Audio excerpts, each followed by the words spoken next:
ବୁଦ୍ଧଦେବ କେଉଁଠାରେ ଜନ୍ମଗ୍ରହଣ କରିଥିଲେ? କୁନ୍ଦଗ୍ରାମ, ପାବା, ଲୁମ୍ବିନୀ, କୁଶୀନଗର। ଉତ୍ତର ହେଲା ଲୁମ୍ବିନୀ। ଗୌତମ ବୁଦ୍ଧ କେତେ ବର୍ଷ ବୟସରେ ଗୃହତ୍ୟାଗ କରିଥିଲେ? 28, 29, 30 ନା 31? ଉତ୍ତର ହେଲା 29 ବର୍ଷ ବୟସ।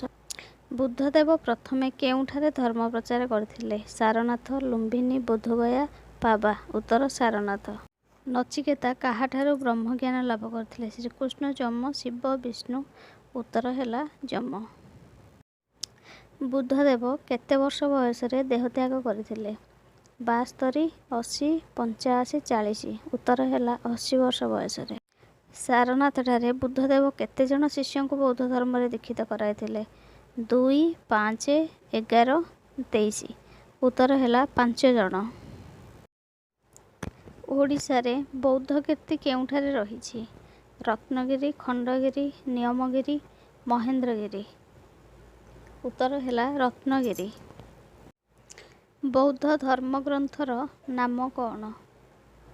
କୋରାନ୍, ବାଇବେଲ, ତ୍ରିପିଟକ, ବେଦ? ଉତ୍ତର ହେଲା ତ୍ରିପିଟକ। ସତ୍ ବିଶ୍ୱାସ, ସତ୍ ଜ୍ଞାନ ଓ ସତ୍ କାର୍ଯ୍ୟକୁ କ'ଣ କୁହାଯାଏ? ଚତୁର୍ଯାମ, ତ୍ରିବେଣୀ, ତ୍ରିପିଟକ ନା ତ୍ରିରତ୍ନ? ଉତ୍ତର ହେଲା ତ୍ରିରତ୍ନ। ନିମ୍ନୋକ୍ତ କେଉଁ ସ୍ଥାନରେ ବୌଦ୍ଧ ସ୍ତୂପ ରହିଛି? ଏ ଆବୁ ପର୍ବତ, ବି ଶ୍ରାବଣବେଲଗୋଲା, ସି ଶ୍ରୀବସ୍ତି, ଡି ସାଞ୍ଚି? ଉତ୍ତର ହେଲା ସାଞ୍ଚି। ବୁଦ୍ଧଦେବ କେଉଁ ନଦୀ କୂଳରେ ଥିବା ଅଶ୍ୱତ୍ଥ ବୃକ୍ଷ ମୂଳରେ ଧ୍ୟାନ କରିଥିଲେ? ଗୟା, ନିରଞ୍ଜନା, ଗଙ୍ଗା, ତାପ୍ତି? ଉତ୍ତର ହେଲା ନିରଞ୍ଜନା। ସଂସାର ତ୍ୟାଗକୁ ବୌଦ୍ଧ ଗ୍ରନ୍ଥରେ କ'ଣ ଆଖ୍ୟା ଦିଆଯାଇଛି? ମୋକ୍ଷ, ଧର୍ମଚକ୍ର ପ୍ରବର୍ତ୍ତନ, ମହାଭିନିଷ୍କ୍ରମଣ, ନିର୍ବାଣ? ଉତ୍ତର ହେଲା ମହାଭିନିଷ୍କ୍ରମଣ।